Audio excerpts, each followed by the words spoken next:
are interrupting the show for a special report. Because now it is time for Bag Lab. All right, tonight's Bag Lab. This idea is actually from Michelle Tripp. Michelle made me this fantastic amethyst project bag in Tula Pink's new fabric line, Roar. As you can see, she used a selvage across the front of the amethyst project bag. She made these really cool, it actually looks like dinosaur teeth, which I thought was super fun. Let me show you the back as well. Michelle does an awesome job with piecing, quilting, using different techniques, and I feel like it really speaks to the feeling of the fabric. And let's see. Blades of brass. Oh yeah. Let me open it up to show you what tonight's demonstration is, thanks to Michelle's idea. I've also linked to Michelle Tripp's Instagram in the description of tonight's show. I hope you'll check out her Instagram for more inspiration. But on the inside of the amethyst project bag, in my original pattern, this zipper pocket was actually stitched to the lid of the bag, but Michelle had a really great idea to make it actually a removable zipper pocket. So this will be tonight's demonstration, how to add a removable zipper pocket to your project. And this will work with an array of different projects, wherever you actually have room to place this zipper pocket. So I'm going to have Danny switch to the overhead camera so that I can show you how this actually comes together. So here's a couple examples of the zipper pocket. Michelle had a really great idea to use clear vinyl, and so that will be included in tonight's demonstration. Let me just put this to the side. All right, so here's my little demo version. As you can see, it's got the 2 male snaps on the back of the zipper pocket, and then you'll also attach the 2 female snaps to wherever you're adding the zipper pouch to that you would like to attach it to. So let me pull out Michelle's project one more time. So here she's got the 2 magnetic snaps, the female portion, and then the zipper pouch just clicks in there. So fantastic idea. I super love this, and it's actually not terribly difficult to put together. So first off, you'll want to check the link in the description. I have a link for a single page PDF document. This is for the pattern piece for making this project. So you'll just want to make sure that your either 1 inch square or 4 centimeter square measures correctly, and then go ahead and cut your pattern piece out to the outside of the thick black line. Even though there's a dashed line over here, we're not going to cut out along the dashed line. We're just going to conserve the entire piece, and the dashed line will be used to cut out actually the clear vinyl.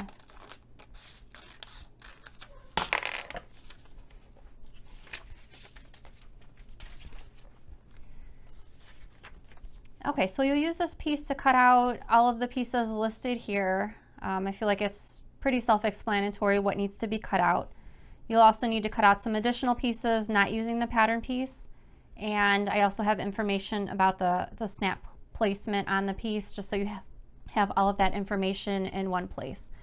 Okay, so I started out by attaching the Shapeflex interfacing to my exterior and lining fabric. So I'm going to use this larger print for my lining just so you can see it inside the finished pouch. So both pieces have Shapeflex interfacing attached to them already. And I'm going to start off with my exterior piece, which is this piece right here. And I'm going to go ahead and attach Decoville Heavy. I'm not going to fuse it in place. For this particular project, I just wanted to machine base it to the fabric. So I'm going to go ahead and lay my fabric on top of the Decoville Light. Sorry, if I said Decoville Heavy, I meant Decoville Light. I'm just going to use some Wonder Clips to hold that in place. And I'm going to take this over to the sewing machine, and I'm just going to sew the entire outer edge using 1/8 of an inch seam allowance. And if you'll notice, I've got my Teflon foot on my machine already. Since I'm anticipating using that clear vinyl, I just went ahead and put the Teflon foot on my machine right off the bat.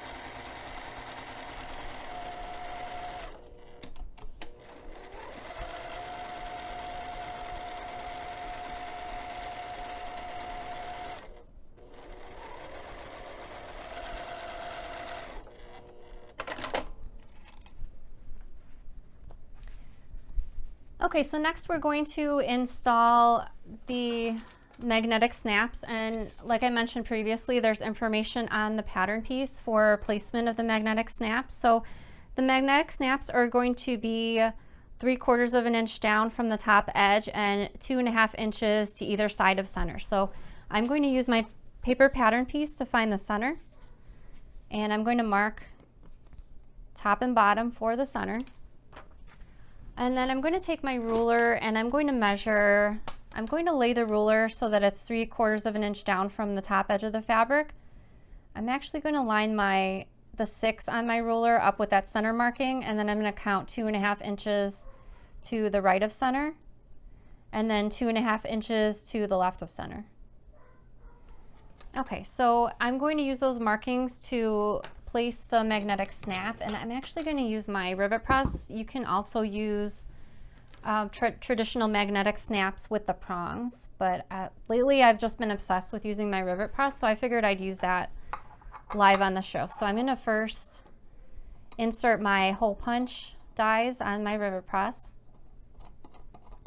and whenever I'm punching holes, I like to have a little scrap of fabric over here, just to, as you can see, I've sort of scratched up my plate already a little bit, so I'm just going to go ahead and place the fabric, and then I'm going to make holes just where the markings are.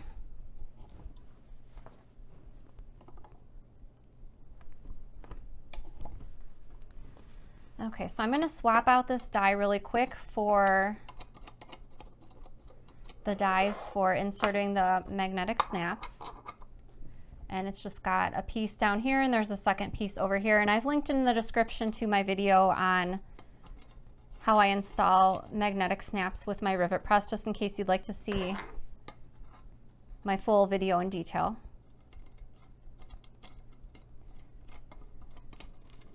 Okay, so because I've got 2 holes over here, I need 2 male magnetic snaps, and the backs of the snaps for my rivet press have sort of like a rivet looking finish to them. So I'm going to go ahead and insert those male snaps and then place the rivet on the back. Okay, so all I need to do is just place this on my rivet press and finish off the snaps. Okay, now I'm going to go ahead and take what I'm using for my lining fabric, and I'm going to place it so that both of these fabrics are wrong sides together, and so my lining fabric is going to cover up the back edge of the snaps. So again, I'm going to use wonder clips to hold the layers of the fabric, and then I'm going to take it over to my sewing machine, and again I'm going to stitch the entire outer edge using 1/8 of an inch seam allowance.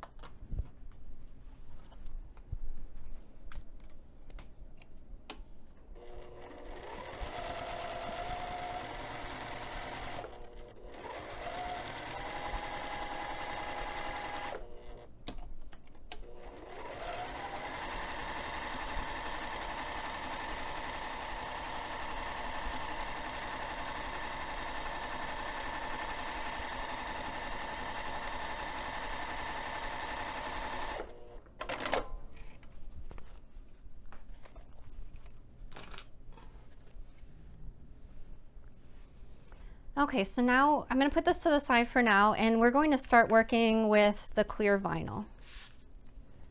So I'm using the 16 gauge clear vinyl by Annie, and the nice thing about her clear vinyl is it comes attached to this paper, so the back is really nice for drawing out pattern pieces, which I did for this particular piece. Okay, so there's 3 different pieces of binding fabric that I cut out for this particular project, and all of the pieces are listed on the pattern piece. So I've got an 8" by 3¼ inch piece of fabric, an 8" long by 2¼ inch piece of fabric, and then the long piece of binding, it needs to be cut on a 45-degree angle so that it's stretchy. So this one's 19 inches by 2¼ of an inch.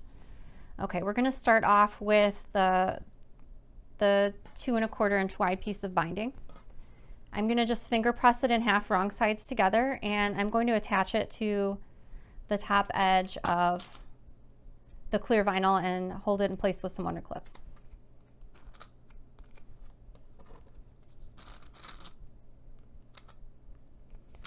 I'm going to take this over to the sewing machine and sew this pinned edge using a 1/4 of an inch seam allowance.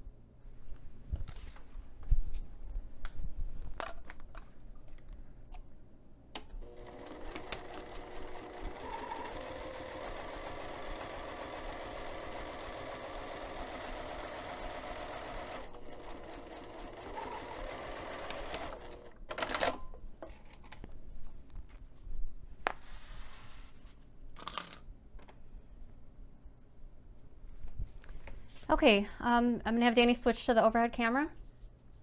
And now I'm gonna go ahead and finger press the fabric away from the clear vinyl, and I'm gonna flip it over. You should see a stitching line from when we just sewed the fabric to the clear vinyl. I'm gonna wrap the folded edge of the binding over so that it just covers the stitching line, and I'm going to hold that in place with some Wonder Clips.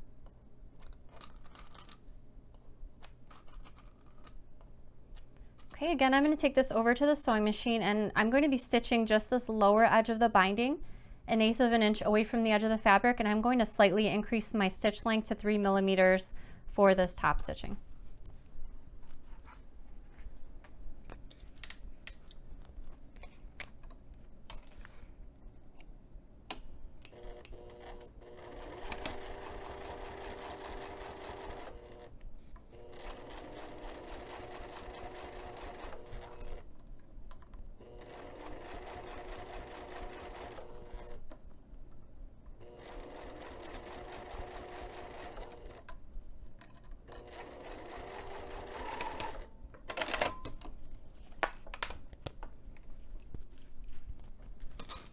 Okay, now I'm going to take out my zipper, and I pre-cut this. Again, the information is on the paper pattern piece. You'll need a trimmed zipper that's 8 inches long. So I'm using a handbag zipper.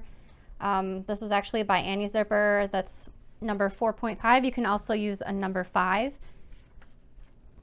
And I'm going to use some basting tape. This is the by Annie basting tape. You can also use Dritz Wash Away Wonder Tape.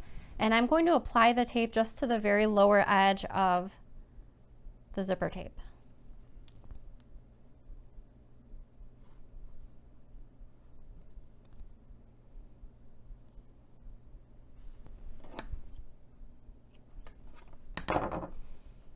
Okay, and I usually like to stab a corner of the paper with my fingernail because it kind of helps to lift the paper away from the tape. Well, let me try the other side. There we go. So I'm going to overlap the binding on top of the zipper tape by about 1/4 of an inch. And I'm just going to go ahead and press that down. Okay, I'm going to take this back over to the sewing machine, and I'm going to top stitch the top edge of the binding now, 1/8 of an inch away from the edge of the fabric.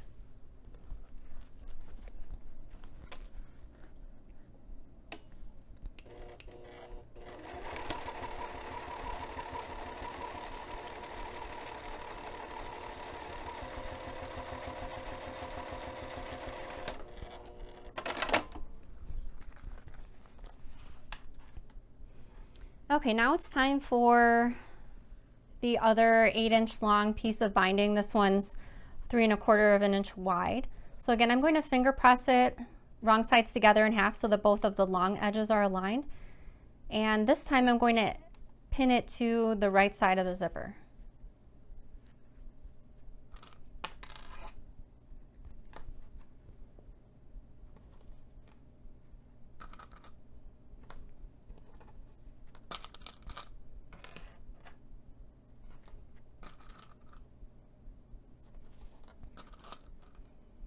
Okay, I'm going to take this over to the sewing machine, and I'm going to stitch this edge. Here's what it looks like from the back, using 1/4 of an inch seam allowance. And I'm going to switch back to my regular stitch length on my machine. That is 2.5 millimeters.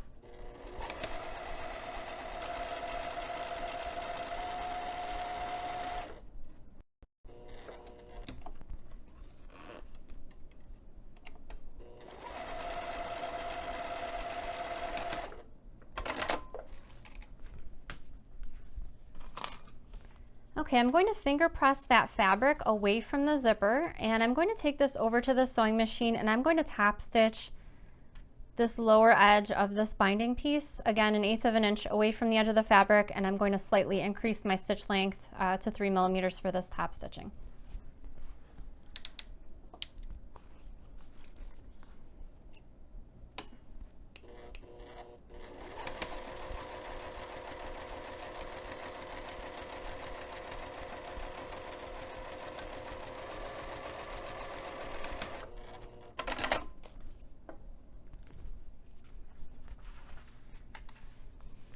Okay, now I'm going to pull out the piece that I assembled so far. I'm going to place the snaps so that they're face down.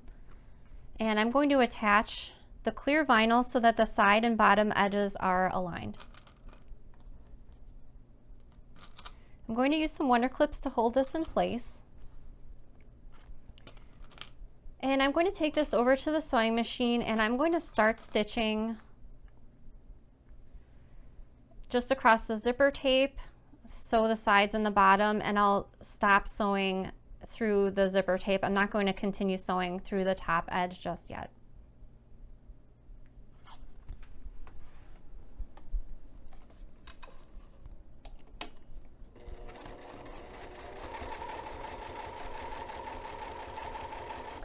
And this part here is why the Teflon foot's helpful, because as you can see, I'm sewing on top of the clear vinyl.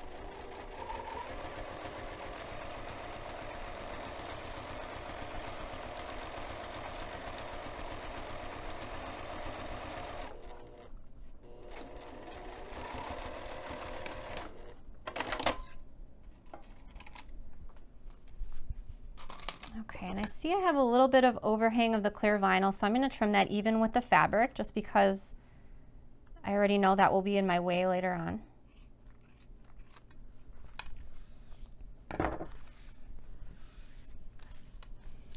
Okay, so we have this top binding piece over here. We need to finish that piece, so I'm going to flip to the other side where the snaps are, and I'm going to wrap the binding so that it just covers the stitching line.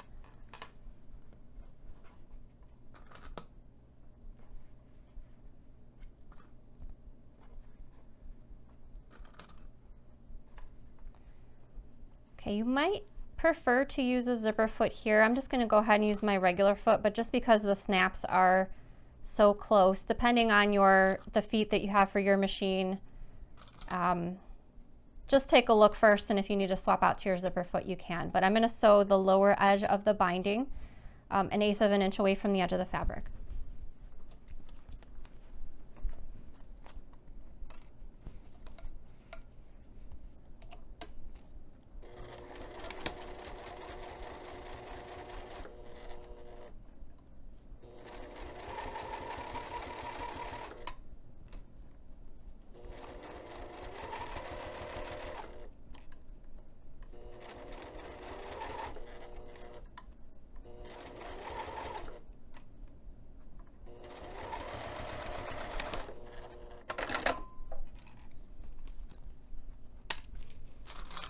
Okay, we have one last piece of fabric to get to, and that's the binding that we cut on the 45-degree angle. So to start, I'm going to press this toward the wrong side on just one short end by 1/2 an inch. And you'll want to use your iron for this. I just don't have my iron mat. I kind of tossed it off to the side, so I'm just going to go ahead and do this by hand. I'm going to start by attaching the binding to this top corner, and we're going to be using wonder clips to attach it all the way around. And actually, I'm going to start by pinning it to the side with the magnetic snaps. So you want to make sure the top edges of both are aligned, and this is that edge that I pressed toward the wrong side by 1/2 an inch. I'm just finger pressing the binding wrong sides together, and then using the wonder clips to hold it in place.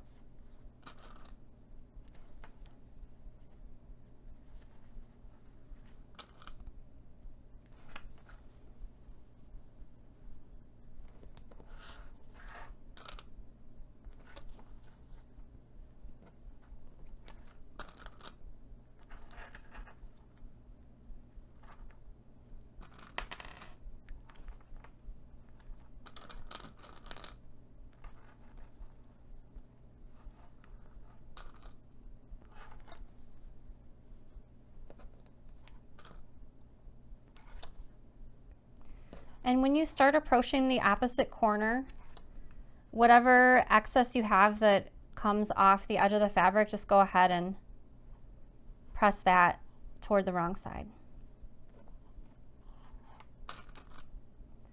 Okay, so I'm going to take this over to the sewing machine and we're going to stitch this using 1/4 inch seam allowance. And when you get to the corners, sew slowly and make sure that all of the edges as you sew through them are nice and flat so that you don't sew through a pucker.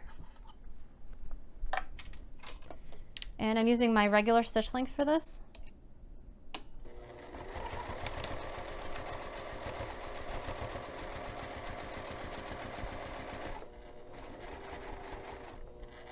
All right, so I'm going to stop with the needle down, lift the presser foot up, smooth that fabric out, and then continue sewing.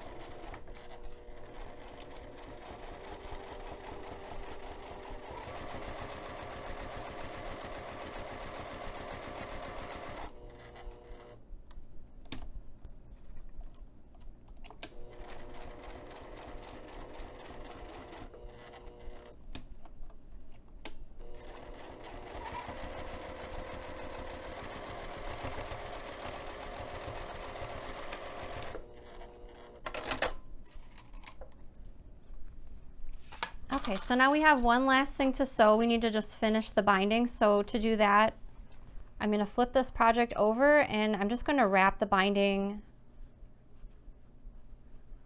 over so that it covers that stitching line that we just made. And the reason that we need this piece of binding to be cut on a 45-degree angle is because it needs to stretch and it needs to wrap through the curves. If you just cut a straight piece of fabric, it wouldn't stretch through the curve. So I'm going to just go ahead and trim this because I noticed when I went to wrap the binding over, I didn't have quite enough fabric. So I'm just going to go ahead and trim a little bit of this away. Make sure to conserve the curved edge still.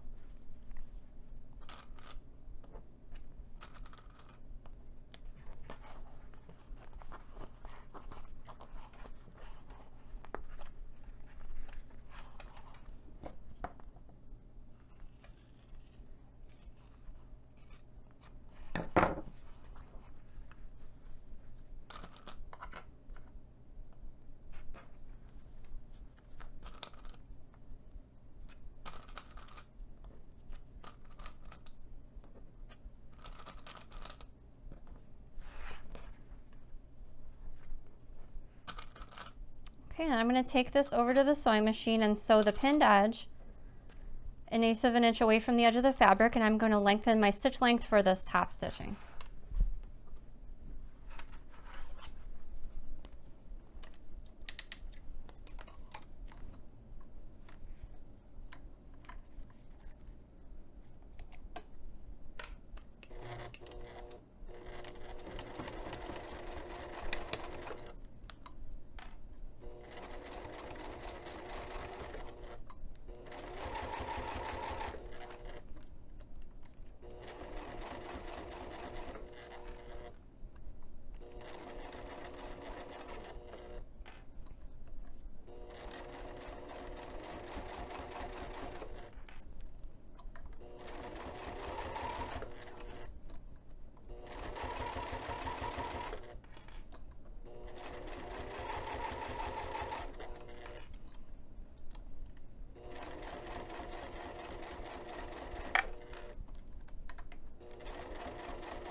All right, as you can see, the pouch is finished. It really didn't take me that long to put together, and I thought it was a really great feature to have to be able to add to whatever project that you're sewing. And as mentioned previously, the female portions of the magnetic snaps will be installed somewhere in the body of your project, and you'll use the same measurements that I mentioned on the pattern piece. The snaps are 5 inches apart, and you'll just want to make sure it's 5 inches apart in your project as well. Thanks, everyone. I really appreciate it. I appreciate the kind words. And thank you also to Michelle Tripp for the fantastic idea. Julie says, what an easy pouch to make. Tracy says, I'm so excited about this removable pocket. I see making this for other bags too. Wendy says, I'm not good with curves. Could you make it with a 90-degree angle? Oh yeah, that's a great question, Wendy. So on the pattern piece, when you print out your page, just take your ruler and you can go ahead and just draw a straight line this way vertically, and you can also draw a straight line horizontally wherever those lines connect. Then you'll have your straight corner, and you can easily use that instead of the curve. I would suggest cutting your binding a little bit longer than the 19 inches since you'll have a little bit more ground to cover. Actually, perhaps you would consider, if you had the straight edge, assembling it kind of like quilt binding with the mitered corners. I think that would look really nice as well. And just to mention again, the free printable pattern piece is in the description of the show. You just click on the link and it will download. It's just a single page and you can just print it and get right off to work. All right, Danny, were there any questions while I was working on that demonstration? Or just comments